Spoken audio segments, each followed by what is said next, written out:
The following subject matter is real and only intended for mature audiences. Discretion is advised. People are dead after deputies say a man went on a shooting rampage. I knew a week before she died I was going to kill her. I can tell you the scene out there is absolutely horrific. Nobody knows where this individual may strike next. This is 10-Minute Murder.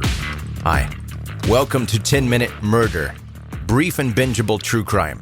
I'm Joe, the host, and thanks for joining today. Spooky season continues with a special episode today. I'll explain why it's special in just a moment. But first, let me recognize those of you that are new to 10-Minute Murder. In the last few weeks, the show has grown quite a bit quicker than normal, and I attribute that to the regular listeners sharing this podcast with their friends, family, coworkers, strangers on the street. I don't know. I appreciate those of you that are telling people about it. If you're new and it's your first time listening, I hope you'll stick around, subscribe, and connect with 10-Minute Murder on social media. All the links for that are in the show notes of this episode. Now, the reason today's episode is special. Earlier this year, a person named Jamie reached out to me, sent me a message, and asked about doing an episode on BTK, Dennis Rader. This was much earlier in the year, and BTK is a story it's hard to tackle in this kind of a show because there's just so much to talk about. And I try to keep everything to 10 minutes or so. And there's just so many details to it. I didn't think I'd be able to do it, but I told her that I would try. Well, fast forward to this summer, and Jamie's sister Leah reached out and told me that she and her sister both liked listening to the podcast and would often get together and talk about the episodes. And on August 25th, Jamie lost her battle with COVID and passed away at the age of 43 years old. She left behind twin daughters who have both also reached out to me after I posted about Jamie a couple months ago on Facebook. And her family acknowledged that maybe it's a little weird to dedicate an episode of a murder podcast to her memory. But personally, I think all of us true crime enthusiasts are a little different-minded to begin with. And to the family of Jamie, I don't know you personally, but I love you and you're in our prayers.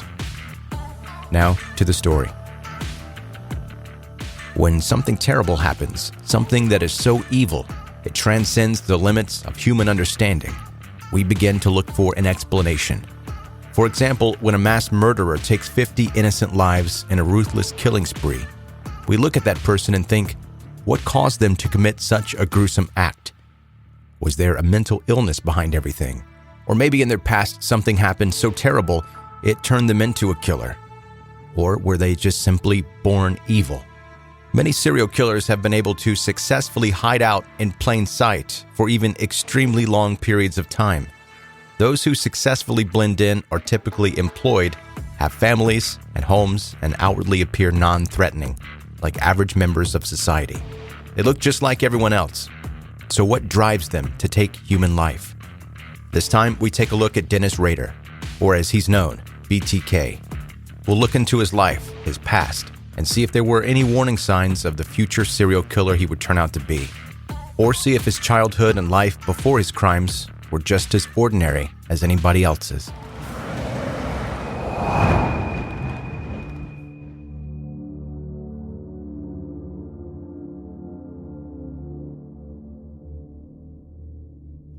Dennis Lynn Rader was born on March 9, 1945 in a quiet corner of Kansas, blissfully unaware of the chaos of World War II that was coming to its end just 6 months later.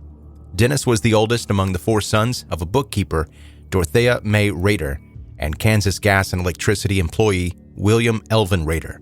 His brothers were named Paul, Bill, and Jeff. According to Dennis, his mother fell off a horse when she was pregnant with him and also dropped him on his head when he was just 6 or 8 months old. Quote, I turned blue, but not taken to the hospital. The right side of my head hit hard. I may have scrambled the network. Dennis might have been right. A head injury at an early age is one of the most stereotypical red flags mentioned when discussing the development of a serial killer. So not a very promising start for little Dennis. While there are otherwise not many bad things to say about the Rader family life, both parents did work long hours and paid little attention to the children at home. Dennis's mother also suffered from postpartum depression after her fourth son, in part because she hoped for a girl. She often chose to spend most of her time with a friend, the TV, or a book instead of spending time with her children. As a result, Dennis felt ignored, especially by his mother, causing him to resent her. While family issues are a recurring theme in the histories of serial killers, luckily most people that didn't grow up with a balanced childhood still have healthy coping mechanisms. In Dennis's case, not so much. Though born in Pittsburgh, Dennis Rader grew up in Wichita, where the family had settled into a modest but pleasant home at 4815 North Seneca. That house would stay Rader family-owned until it was sold in 2005. Dennis attended Riverview School and later graduated from Wichita Heights High School. Dennis himself recalls he had major issues at school, saying, quote, "I was slow and had problems with big words. Still, today, I have to use a dictionary a lot for spelling. To me, playtime or fantasy time was more important than homework." And I don't know that that's too out of the ordinary for most high school boys. But those who knew Dennis described him as quiet and polite and preferred to keep to himself. When his peers attended parties and other social events, Dennis had little to no interest in joining them. In addition, he didn't enjoy music and seemed to lack a sense of humor. Still, he was one of those people that chose his words very carefully before he spoke. Even back then, Dennis himself knew he was not quite right, saying that he had problems. Of the problems, he said, quote, sexual fantasies, probably more than normal. All males probably go through some kind of sexual fantasy. Mine was just probably a bit weirder than other people. And there's a long-standing and established rule on 10-Minute Murder that we don't kink shame here. There's no shame in having non-common fantasies, but there is always a limit.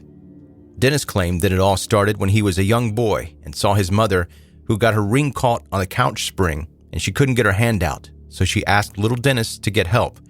That moment, he felt the first stirrings of arousal, seeing a trapped, helpless woman, and he said, quote, "I was scared yet excited. I stared at her. I had a strange feeling in the pit of my stomach and the groin area." That moment became imprinted in his mind, and that feeling Dennis always longed for later in life. And so Dennis began to practice.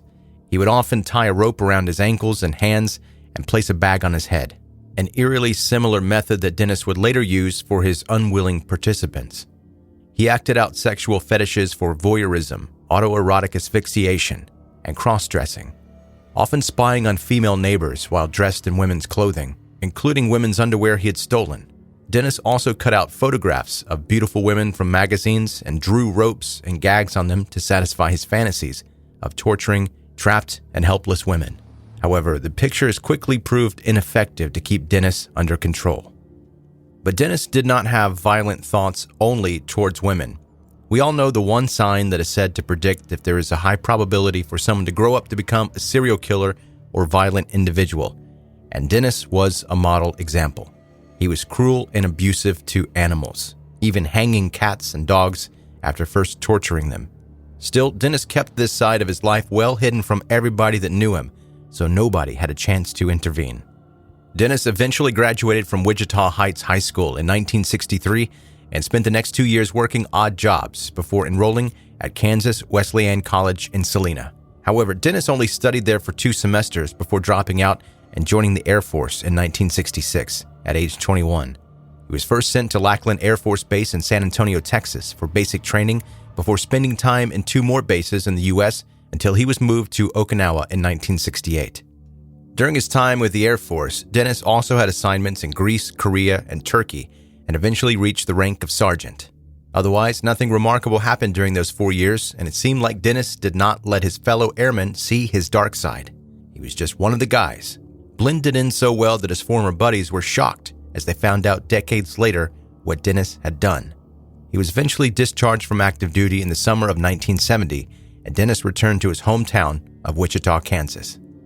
There, Dennis continued to maintain an ordinary outward appearance. He took up work as an electrician and met his future wife, 23-year-old bookkeeper Paula Dietz. And where did they meet? Through the church, of course. Dennis was a member of the Christ Lutheran Church and had been elected president of the church council. He was also a Cub Scout leader. What better way to blend into the community? Dennis moved pretty quick and proposed after just a few dates, and he and Paula married on May 22, 1971, and moved to Park City, where they eventually had 2 children, Carrie and Brian. And with a person like Dennis, it makes you wonder if he really wanted a family in the first place. Did Dennis wish to live everyday life, or was this just all one big act intended to hide his true self? In 1972, Dennis began working as an assembler for the Coleman Company, a camping supplies manufacturer and Wichita's largest employer at the time. The employment lasted for 13 months until July 1973. Around that time, Dennis began his studies at Wichita State University. It would have taken him 6 years of night school to earn his degree.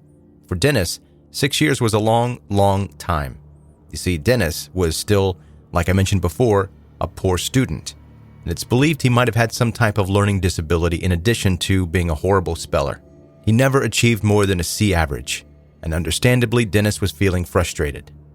On top of that, in late 1973 or early 1974, Dennis was fired from his job. He had been working briefly for Cessna, the aircraft manufacturer, but now he was once again unemployed and unhappy. Any average person in this situation would just sit down, try to relax, weigh their options, and eventually find a solution, a new job, or a healthy hobby to use their extra time with. But not Dennis. No. Dennis had other plans. Dennis later stated that at this point in his life, while his wife was working at a VA hospital, he began trolling, meaning he would walk around neighborhoods or school campuses and simply observe. He observed mostly women, revisiting his childhood fantasies about bondage, torture, and death, imagining in detail what he would do to his victims. And so, in Dennis's head, a mantra formed: bind them, torture them, kill them. BTK was about to be born.